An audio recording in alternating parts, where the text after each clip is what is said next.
Let's find out, अगर given situation में आपका दिल कर रहा है कि आप गिव अप कर दो किसी भी सिचुएशन को लेकर, love life, work life, home life, और आप जानना चाह रहे हो कि क्या गिव अप कर देना चाहिए आपको या नहीं, तो लेट्स फाइंड आउट कि क्या आपको गिवन सिचुएशन में गिव अप कर देना चाहिए, हाँ या ना। Page of coins, 6 of cups, 2 of coins।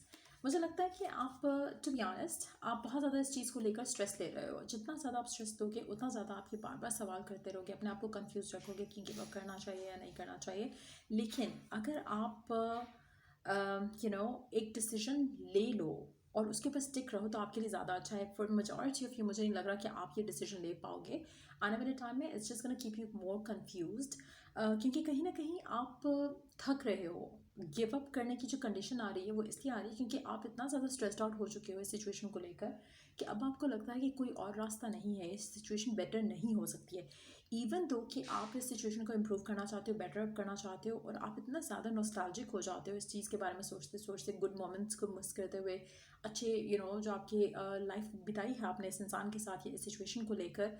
मुझे लगता है कि आपका दिल नहीं कर रहा कि आप उस अपनी ड्रीम को छोड़ दो या अपनी डिज़ायर को छोड़ दो, but at the same time कहीं ना कहीं मुझे लगता है कि आपके लिए ये सिचुएशन को फ़िलहाल लेट गो करना जो है वो ज़्यादा सही रहेगा, क्योंकि इससे आपकी ज़िंदगी में बहुत ज़्यादा स्ट्रेस ऐड हो रहा है। सो इवन दो मैं ये नहीं कह रही कि आपको बिल्कुल छोड़ देना चाहिए सिचुएशन को, बिल्कुल गिव अप कर देना चाहिए, लेकिन फ़िलहाल इस चीज़ के ऊपर से अपना फोकस हटाना बहुत ज़रूरी है, क्योंकि जितना ज़्यादा आप इस चीज़ का स्ट्रेस दे रहे हो उतनी ज़्यादा आपकी लाइफ में इन अ नेगेटिव वे इन्फ्लुएंस आ रहा है, जो कि नहीं होना चाहिए।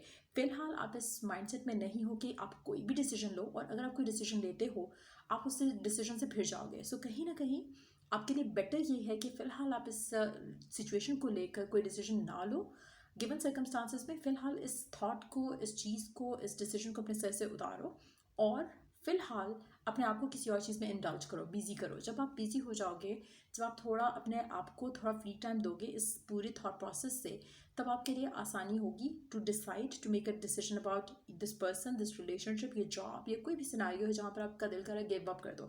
रिलेशनशिप भी हो सकता है कि करंटली आप किसी रिलेशनशिप में हो and you feel like giving up on this person. फिलहाल इस बारे में नहीं सोचो एज इफ कि ये आपके पास ऑप्शन है ही नहीं, और फिर आप अपने आप को थोड़ा किसी और चीज़ में बिजी करो, इंडल्ज करो। जब आप किसी और चीज़ में बिजी करोगे, इंडल्ज करोगे, तो ऑटोमेटिकली आपके लिए क्लैरिटी जो है आएगी, जो कि राइट नाउ आपके ऑब्सेशन की वजह से, नेगेटिव माइंडसेट की वजह से, इनडिसाइसिवनेस की वजह से आपको वो क्लैरिटी आ ही नहीं पा रही है। So that is very important right now कि आप सही माइंडसेट के साथ कुछ सोच सको, जो कि नहीं पॉसिबल है गिवन सर्कमस्टांसिस में। इसलिए अभी इस चीज़ के ऊपर कोई डिसीजन लेना कि छोड़ देना चाहिए या नहीं छोड़ना चाहिए is not the right time.